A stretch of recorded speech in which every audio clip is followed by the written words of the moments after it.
Hello. Yeah. Welcome to episode 2. Which means you liked us enough through episode 1 to come back, which is great. Or you're a friend of ours and we forced you to listen to this. Or you started with episode 2, and it can only go downhill from here.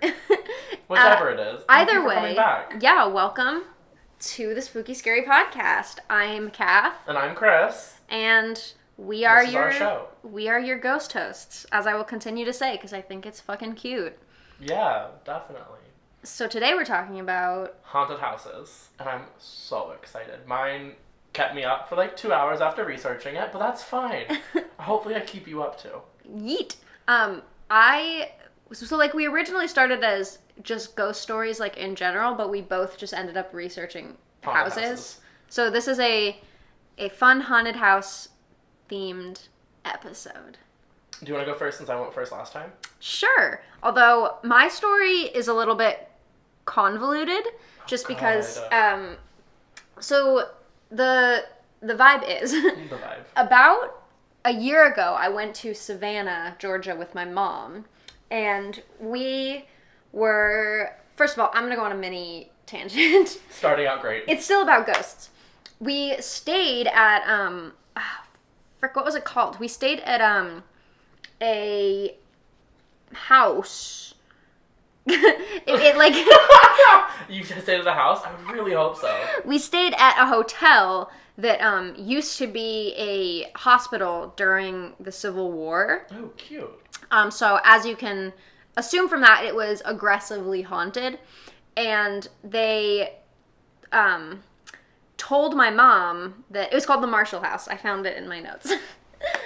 So we stayed at the Marshall House, and they told my mom that we were staying at a room on the second floor, and they told us that the second floor was, like, especially haunted because, like, I guess they do more, like, surgeries and stuff on the second floor. Good. And they said because it was the Civil War, a lot of people were getting, like, very violently ill, and then a lot of people were having, like amputations and stuff. So I didn't experience any ghostly things, and I think it's because the ghosts knew that I was a believer, and they, like... didn't want to fuck with you. Yeah, they were like, we trust this bitch. But my mom was kind of like, I don't buy it. But my mom, we were, like, walking around, and she was kind of, like... She was fine all day. And then we went back to the hotel, and then she went into the bathroom, and then literally the second she walked, like, through the door, like, passed from one room to the next room, she suddenly got, like, aggressively ill and, like, collapsed and started puking. And literally... Ew! No, it's gross. And then she was like, there was a CVS or something down the road, and she was like, can you just, like, walk down and go grab me Pepto? And I was like, yeah, that's fine. So I went, and I was gone, not sponsored by Pepto-Bismol. I was gone like 10 minutes max, and when I came back, she was fine. She was like, it literally just hit and then was gone. And she was like, it was probably food poisoning, but I was like, Mom, it's ghosts! No food poisoning, just last time I was like, oh, well, cute little... all better. And then she said when we were sleeping, she thought I was like scratching her leg, and I was like, literally, I'm not, Mom, leave me alone. Next morning we woke up, she had a bruise like right above her knee. Like, where they would amputate. Oh, God. Absolutely not. I would... no. Anyway, so that was my little tangent. It was a very haunted weekend in Savannah. But we also went on a walking tour just around, like, the area, because my mom's really into, like, history and stuff. Can't relate. So we did, like, a walking tour of Savannah. And on the tour, they told us the story of this house that I'm going to talk about. And the way the guy explained it on the tour was so, like... interesting and intriguing, and I'm upset because I know I will never be able to tell it as well as he did. It's the story of the Mercer house, which is like this big, beautiful house in Monterey Square in Savannah. A little history for you. It was originally built for the General Mercer in the Civil War. Construction began in 1860, but the General Mercer never actually lived in the house because they stopped building it because they were like, hey, we have a war to fight. Yeah, Civil War be that way sometimes. So he never got to live in it. It was purchased by a new owner after the war, but then it was eventually just abandoned. Mm-hmm. So you might actually know some stuff about this house because the story that I'm going to tell mainly is the story that is featured in the book Midnight in the Garden of Good and Evil, which is a really, like, popular book. It's also a popular movie. Never heard of either one of them. But starring Kevin Spacey, who's now canceled, but it was made in the 90s. But it was weird because I tried to, like, research it, and I remember the guy talking about it had, like, all this information that he, like, told us, and I, like, specifically about, like, things in the house, and I just couldn't find the information. But anyway, so a lot of people think this house is just haunted innately, or just evil innately, because of, like, how old it is, and, like, it was built for, like, Civil War general who was on, like, the side of the Confederacy. So the wrong side. Yeah, so, like, just inherently evil. But one of the reasons people think that it has, like, always been haunted and is not just haunted because of the story I'm going to tell in a little bit is because there is this story about these two little boys. One of them was named Tommy Downs, and this was in, like, I think the 50s or 60s. They were playing on the roof of the house. Okay, what parent is just like, you know what? Fuck you, go get on the roof. Listen, it was the 50s. Nobody gave a shit about their kids. Yeah, I guess. That's fair. So they were playing on the roof of the house. Or one of them was playing on the roof of the house and the other one was, like, not on the roof. The smart one, probably. The one who survives. But the one on the roof was playing and he fell off the roof. And around the house is, like, a big, like, wrought iron fence. Like, one of those, like, gothic medieval ones. Did the kid get stabbed by the fence? Yes, in the back of the head. Like, he fell his head directly onto the fence. But here's the creepy part. The way the house is, like, using physics, if he had just fallen directly off the edge, he would have gone past the fence. He would have had to fall off the roof and then go in towards the house to land on the fence. And the other kid who was there with him swears that he, like, got pushed by, like, a force. Like, a force, like, picked him up and brought him and, like, yeeted him on shish kebabbed him onto the fence. I don't like that. And I don't know if this is true, but people say that the other kid still lives in Savannah. He's, like, an old man, but he refuses to drive anywhere near the house. Because he's, like, it's evil. It's the evil house. I mean, yeah, probably. Anyway, so that was before the rest. The other story I have is actually more recent. I believe it took place in, like, the 80s. So anyway, after the Mercer house was abandoned, and after Tommy was real dead. Yeah, was real dead. There was this guy named Jim Williams, so, like, Savannah at the time wasn't really a nice place. It was kind of, like, schlumpy. I don't know if that's a word, but that's the word that came out of my mouth. Sure. Schlumpy. Vocab lesson of the day. Schlumpy. So this guy, have you ever seen, like, Flip or Flop, like House Flippers? I honestly love watching HGTV, not gonna lie. Yeah, so Jim Williams was the original, like, HGTV He house founded flipper. HGTV. He did. So this is the story of Jim, the founder of HGTV. He deserves more credit for the credit he got. We trying to quote Hamilton and I realized afterwards, I'm like, that was a botched Hamilton quote that just came out of my mouth. Because my brain was like, that almost sounded like something, but not as quite. soon as I said it, my brain was like, here's what you meant to say. And I was like, He deserves more. No. He doesn't get enough credit for all the credit he gave us. That's it. Sorry, tangent on Hamilton. Great show.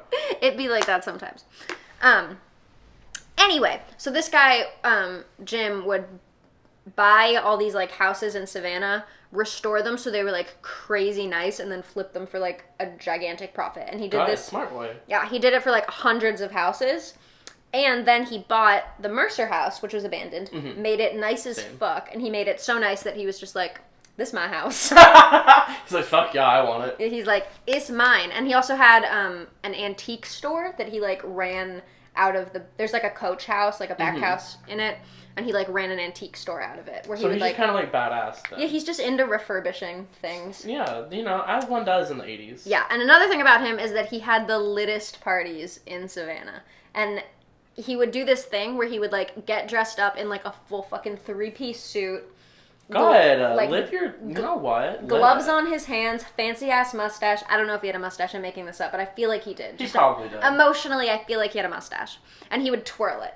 Anyway, so he would, like, walk out into Monterey Square or like this just like area where he lived, and he would hand deliver people these invitations to his parties, being like, "You're invited," and like people would get like fucking lit for this. They'd be like, "Oh, bitch, I'm gonna get invited," and they would like wait, and then if he would approach them, they would be like, "Oh my god, he's gonna give me a fucking invitation," and then if he did, it was like, "You're in, bitch." And if not, then you're like, what did I do wrong? Like, yeah. Who failed me in life socially? Yeah, and like you would get like ostracized, basically. Like he was like Regina George. Except... So he founded HGTV. He's the basis of Regina George for Mean Girls. What else did he do? So much. Did he die? Is he dead? We'll get to that. But another thing is he was also very prideful and would get like he was also prone to like basically temper tantrums, like rich man temper tantrums. Same. So it like... But poor. If he would invite people to the party and they didn't show up, he would be like, "You're fucking out." Like he would be like, "You're not invited to a party ever again. You're not in the social circle. Fuck you." God. My story's about parties too. Wow, we love a party. My party goes wrong. A haunted party mansion. Anyway. I'm just doing a story about a party bus. That's actually what it is. So then there's this other dude who I'm going to talk about. His name's Danny Hansford. Ooh, I don't like that. Sorry, Danny. Sorry, Danny, we don't like you. You're probably dead, so it's fine. He was a lot younger than Jim. And he had a really bad reputation around town because he had previous convictions for assault, robbery, and prostitution. The Holy Trinity. Yeah, so he was kind of seen as like a rebel, but him and Jim started hanging out because Jim hired him as his assistant. Yeah, makes sense. I would too. Yeah, so the big scandal that came out was that Danny and Jim were actually together. And we love a gay love story. Yeah, so Jim was gay. Me too. I am Jim. Surprise. He actually, Chris, founded HGTV. Wow, why am I so poor then? I don't know, that's a good question. I'm gonna call HGTV right now. Be like, "Give me my money." Anyway, back to Danny and Jim. Nobody really knows what happened because they both had fiery fucking tempers. They both were very, like, prideful. They were both kind of, like, aggressive dudes. Kinky. And then, of course, there was, like, the discrepancy just of, like, reputation and nature where Danny was, like, looked down on and Jim was, like, very well respected. Anyway, something happened and they ended up in the parlor of Jim's house where Danny was shot 9 times. And this was in 1981. As one does. Yes.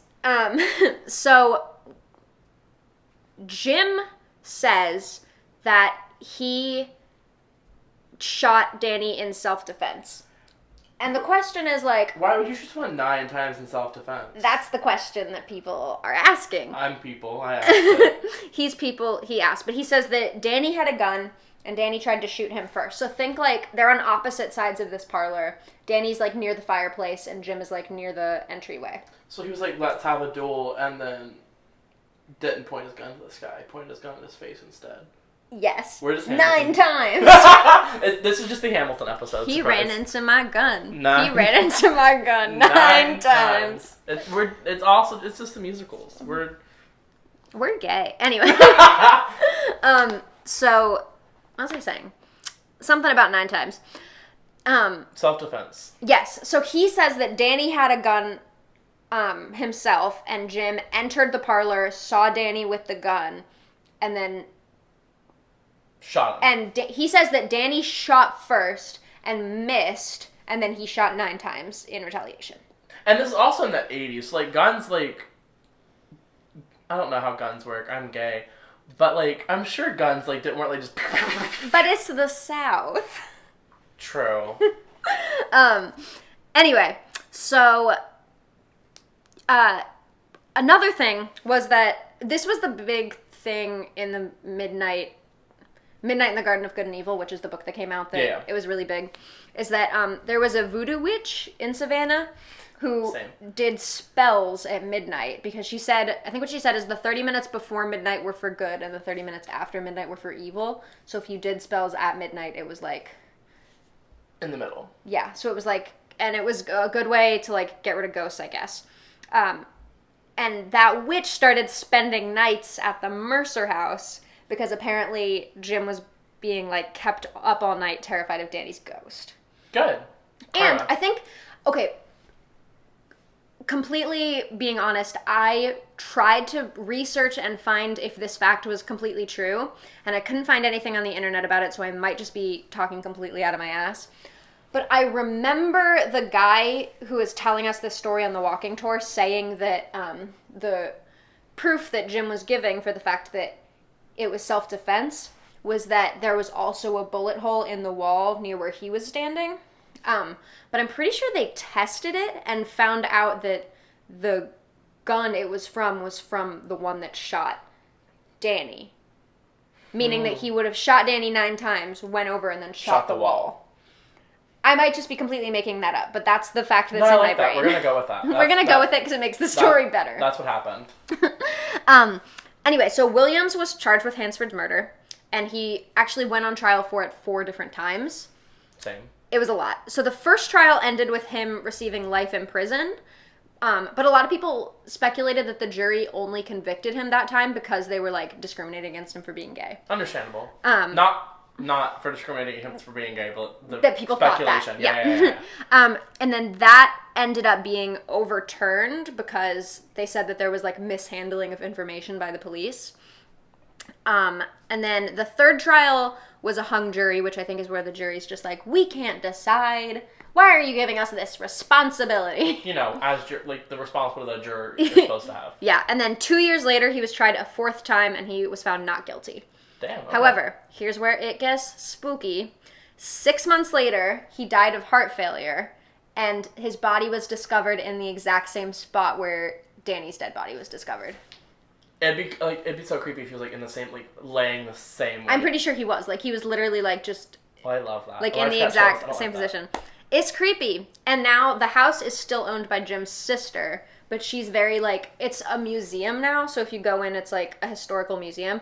But they, like, do not talk about ghosts. Like, they're like, there's no ghosts here. If anybody tells you there's ghosts here, they're fucking lying.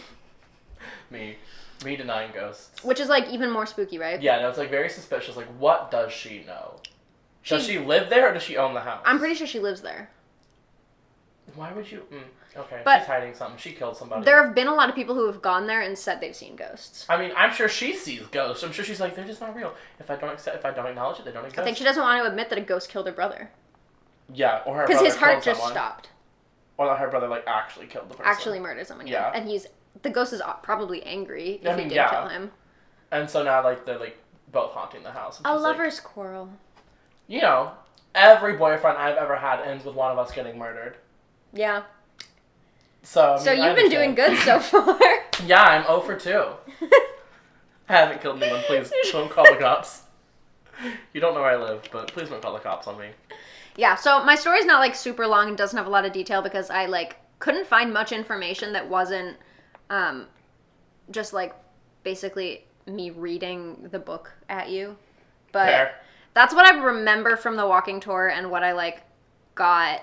But even just that, though, it's, like, a creepy story because it's, like, the house itself is just, like, evil. And what's interesting is if you think about it from that perspective, like, how people had died before that. Yeah. There was also a guy who owned it before the little boy died, and this one didn't seem as spooky, so I didn't, like, originally put it in my notes, but he was an older man who owned it, who fell from the banister. Like, you know how sometimes it'd be, like, the second floor, there's, like, a area that, like, overlooks the first floor. He, like, fell through the banister of the second floor back to the first floor and, like, died. Oh, my God. Yeah. And that was even before the little boy died. So 4 people have died in that house. And it also begs the question, like, what killed the boy originally? Like, who pushed him? Like, who like, pulled him onto the spike? Mm-hmm. Ooh, ooky spooky. And when you think about it that way, it's maybe the... you know in American Horror Story how, like, living in the murder house makes them crazy? Mm-hmm. What if, like, living in the house made Jim and Danny crazy? And, like, that's why they... That's why he acted like an ass, and that's why he killed Danny, and then that would make sense. Yeah. Just something to think about, you know, just ponder it. Well, in comparison, my story is kind of detailed and long, but there's a lot of details I left out just because it, like, made me feel very uncomfortable, and I didn't want to talk about it on a microphone. because the website I got most of my information from went into very graphic detail. Yikes. Which, like, also, I wondered, like, who kept record of this? Because this happened... Like, gory graphic? Yeah. Yeah, like, this happened in the 1830s. So, like, first of all, who kept record of this? Yeah, who was, like, writing in their notebook, being like, and the blood. Okay, so I'm doing the story of the Lalaurie Mansion in New Orleans.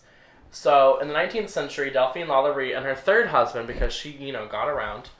bought a house in New Orleans, and it quickly became like one of the best houses in the French Quarter and was very well known for its architecture and the amazing parties that she threw there.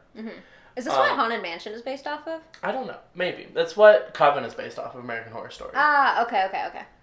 It's Kathy Bates' character in American Horror Story. Yes. Which I think is something I mentioned later, but now we know now. It sounded familiar, and my brain was like, Haunted Mansion? But her house, so she had like dozens of slaves tending to her house because 19th century New Orleans, like that's what happened. Yeah. But she was known for being like exceptionally cruel to them. It was said that the cook was chained to the fireplace in the kitchen. That's where he stayed, and like he had to like force to cook other meals, but was never allowed to leave the kitchen. Jesus Christ.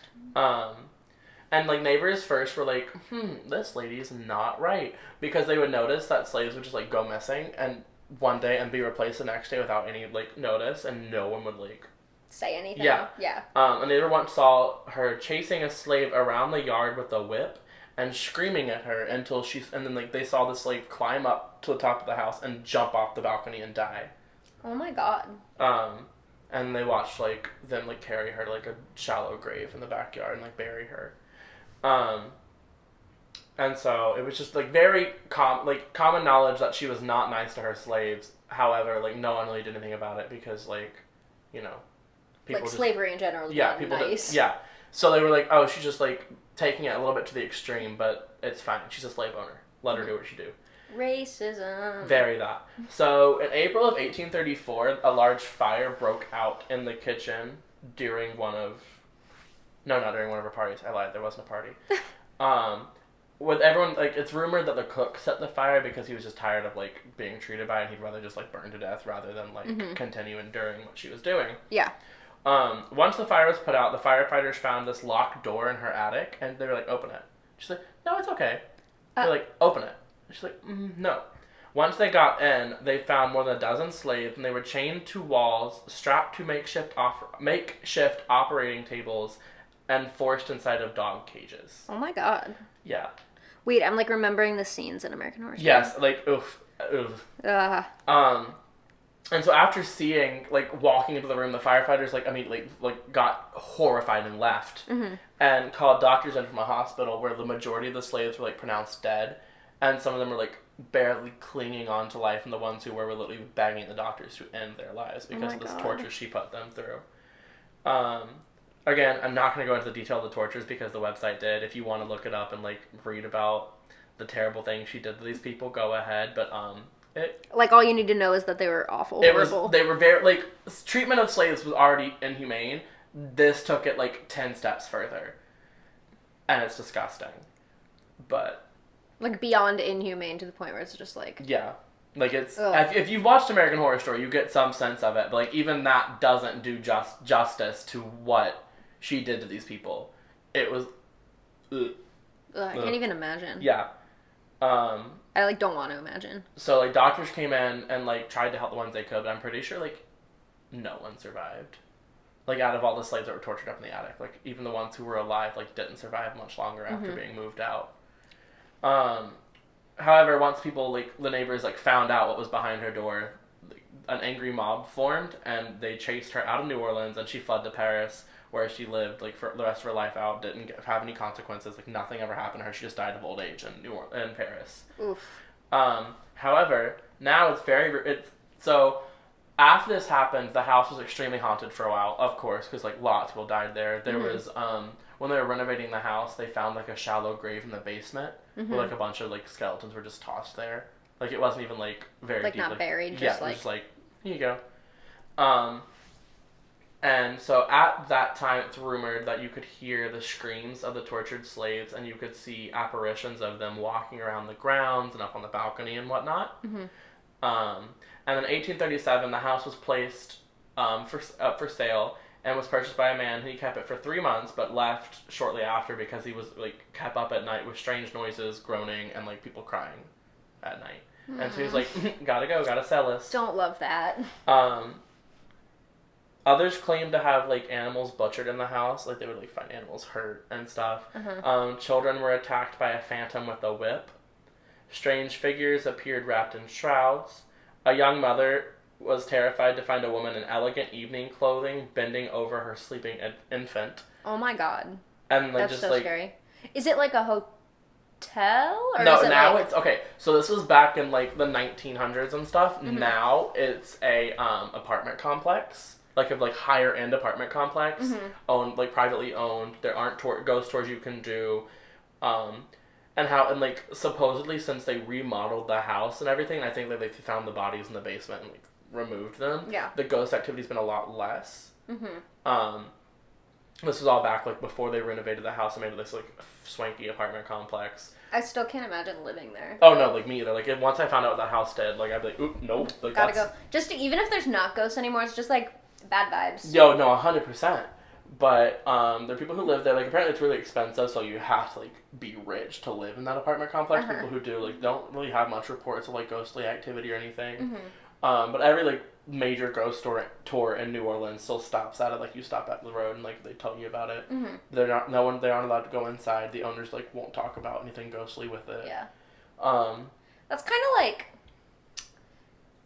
I mean, like, this is awful because, like, obviously horrible stuff happened there, but, like, missed revenue opportunity. I mean, yeah, no, definitely. Like, I feel like if I lived on, like, a super haunted place, I'd be like, get your tickets. Where's... I mean, that happens a lot. Like, there's, I forget what the actual story is. I just know vaguely of it. But basically this guy's whole family got murdered.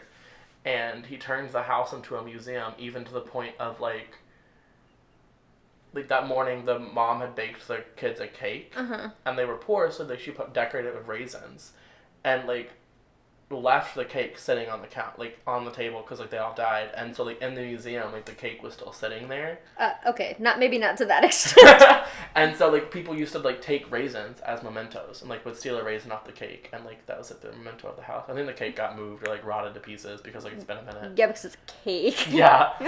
But no, so, like, I mean, yeah, they could have definitely, like, capitalized on that, but at the same time, like, apparently once they moved the bodies and, like, found all the, like, skeletal remains in the basement, the ghost activity, like, died down a lot. No What's crazy, though, is I've heard from a lot of... Thanks. I've heard from, like, a lot of people when they talk about ghosts, they say, like, when... Like, a lot of the times, ghosts aren't the full, like... They don't have the full consciousness of, like... a person when they're alive, but they, like, retain kind of the energy of how the person was feeling when they died. So if you're, like, terrified or, like, really angry when you die, like, your ghost is going to be, like... ghost embodies whenever they're... It's going to be, like, vengeful. I mean, that makes a lot of sense, because, like, especially in this, like, I'm pretty sure a lot of the, like, ghosts that, like, they weren't ever benevolent spirits. Like, it was more, like, these, like, tortured souls. Like, you would hear crying and screaming and, like, pleading. You would, like, never, like, anything bad besides the kids who got chased by a woman with a whip. But that probably could have been, like, Lalaurie ghost. I don't know why her ghost would be there, because she didn't die there, but... Yeah. Maybe I mean, it's, like, it her could have internal been, damnation, like... where she's, like, stuck in, like, the house with the people who she killed, and they're like, fuck you, face your consequences. Now they torture her. And now she's like, she can only escape to, like, whip at children. Oh. No! But that's all, like, speculation. Who knows what actually happened at... Like, apparently, like, who knows that the house is, like, is still haunted. Like, I'm sure, like, I wouldn't expect all ghostly activity to just cease and not to exist anymore. But, like, it's probably, like, the same with your story where, like, they don't want to acknowledge it because now it's an apartment complex and no one's going to want to move in somewhere where, like, hi, we're extremely haunted. Yeah. A bunch of slaves were murdered here. But it's okay. They're gone. Come move in. We have a pool. Anyway, we need first and last rent. First month's rent, last month's rent, security deposit, and a pet deposit. We have a pool. You don't have to pay a ghost deposit, though. Don't bring any ghosts with you. We have plenty. I mean, no ghosts. We don't have any, but still don't bring any. Please, just in case. Like, ghost vacancy is full. Not saying there's any ghosts, but our vacancy is very low. Our vacancy is 0%. We want 0 ghosts. We want 0 specters? Specters? That's what it's called, right? I think so. I don't fucking know the English Were you just like, ooh, synonyms? I was like, spectrum! That's not the right word. Synonyms. I'm a thesaurus. You're doing great. That is the correct word for synonyms, yeah. No, that is not the correct word for synonyms. Where the synonyms are. Thesaurus is another word for synonyms. Thesaurus is a synonym for synonym. Don't say the word synonym again. We've gone off on a tangent about synonyms for the past 2 minutes. Cinnamon. The word doesn't feel like a word anymore in my mouth. Synonym never feels like a word. That's fair. It doesn't. It sounds like it's made up. Yeah. Well, I think that's the end of our stories. That's the end of the haunted house / extravaganza. Extravaganza. It's probably not the best word for like. No, it's definitely not. But it gets the job murder done. houses. Oh no, we didn't do the murder house. That would have been a good story. Is the murder house like an actual house? I don't like. It's a real house you can go visit. I don't know if it's actually haunted or not. So the real house that you can go visit is just the one that they filmed at, though? Yeah. Okay. But I don't know if, like, the house... Like, apparently it's, like... And it's on the market right now. It looks really expensive to buy. Really? It's, like, $1.4 million, I think. I assume it's not actually haunted. I would think not. But I think the house itself... Like, the storyline itself is based off of, like... Like something? Yeah. It makes sense. I want to watch Murder House again. Oh, such a good season. Anyway, that's Kath. That's Chris. And thank you for listening to our episode. Come next week where we talk about... murderers. Serial killers, specifically. Is what I don't think mine's a serial killer, but... Oh, really? No. Well, one serial killer and one murderer. Is there... Wait, what's the technical difference? I think serial killer is, like... random victims. No, serial killers can still have an MO, but I think it's, like, more than X amount of victims in X amount of time. I don't know what that timeline or number of victims is. Mine might be considered a serial killer. I'm not entirely sure. Well, we'll have the answer for that in the next episode. And if you're curious, stay tuned. If not... stay tuned anyway. Stay tuned and stay spooky. Bye! Bye!